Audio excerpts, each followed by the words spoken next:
ఆ పాడె మోయటం వల్ల అసలు ఎలాంటి అంటే ఏదైనా ఫలితం ఉంటుందా? అసలు ఎందుకు మోయాలి? కేవలం తెలిసిన వారు, తోబుట్టువులు, కుటుంబ సభ్యులు మాత్రమే మోయాలా? కొంతమంది మా ఫ్రెండ్ అండి, లేకపోతే మేము అతని రుణం తీర్చుకోవాలండి, మాకు తెలిసిన వ్యక్తి అండి వాళ్ళు కూడా ఆఖరి నిమిషంలో వస్తారు. వారిని చూడడానికి వచ్చినప్పుడు పాడె మోస్తూ ఉంటారు. అలా అసలు మోయవచ్చా? అన్ని ప్రశ్నల కంటే ఇది చాలా గొప్పది, తెలుసుకోదగింది. మానవుడు పుట్టుట గిట్టుట. పుట్టినప్పుడేమో పండగ చేసుకుంటాం, అది 10 రోజులే. పుట్టిన దానికి మెటర్నిటీ హాస్పిటల్ అని అంటారు. దానికి సంస్కృతంలో సూతికా గృహం అని పేరు. ప్రసూతి చికిత్సాలయం అని ఉంటుంది. సూతికా గృహము అంటే సూతకము, దాని పేర్లో సూతకం. మళ్ళీ పోయిన తర్వాత చివరికి సూతకమే. ఇది 10 రోజులు, అది 10 రోజులు.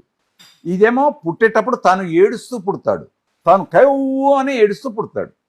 పోయేటప్పుడు తాను ఏడవడు, అందరిని ఏడిపిస్తాడు. మొత్తం చెడో మంచో ఇది. అయితే అనాథ ప్రేత సంస్కారి కోటి యజ్ఞ ఫలం భవేత్. ఒక్క యజ్ఞం కాదు, పాడె మొయ్యటంతో ఎంత ఫలితమో చెప్పలేము. అనాథ ప్రేత సంస్కారి కోటి యజ్ఞ ఫలం భవేత్. ఉదాహరణకు రాముడు, రాముడు జటాయువు చేశాడు, పక్షికి చేశాడు, తండ్రికి చేయలే. తండ్రికి ఆ పుణ్యఫలం లభించలేదు దశరథుడికి, జటాయుకు లభించింది. లక్ష్మణ అన్నాడు, మొత్తం అన్ని ఇచ్చేసాడు, ఏర్పరిచే కర్రలిగిన అన్ని ఏర్పరిచి తను పో అన్నాడు. లే పక్షి, లే పాక్షి, లే పక్షి, ఓ పక్షి స్వర్గానికి వెళ్ళిపో, స్వర్గ మోక్షం ఇచ్చేశాడు. లే పాక్షి 2 అర్థాలు, లిప అక్షి లేప, అక్కడ ఇది ఉంది, కాటుకు తయారవుతుంది. సరే ఆ అర్థాలు వేరు కనుక అది చాలా శుభమైనది.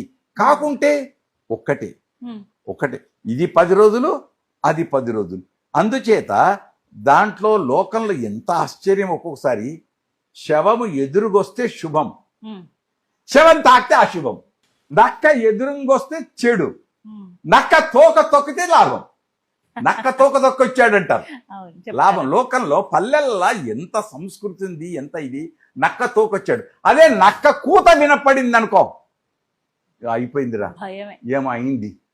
లోకంలో ఏదైతే రేపు రాజో గీజో ఏదో చెడు వస్తుంది. మరి ఏంటి దీని అర్థాలు ఇవన్నీ? భావన బలం అంతే, మనం భావించటంలో గొప్పవి. నక్క కూతనేమో చెడు, నక్క తోకనేమో లాభమా, అదే. కనుక చాలా శవం మాత్రం చాలా ఎప్పుడైతే లోపల జీవుడు వెళ్ళిపోతాడో ఇది ఆరాధ్యము, ఆరాధించదగినది.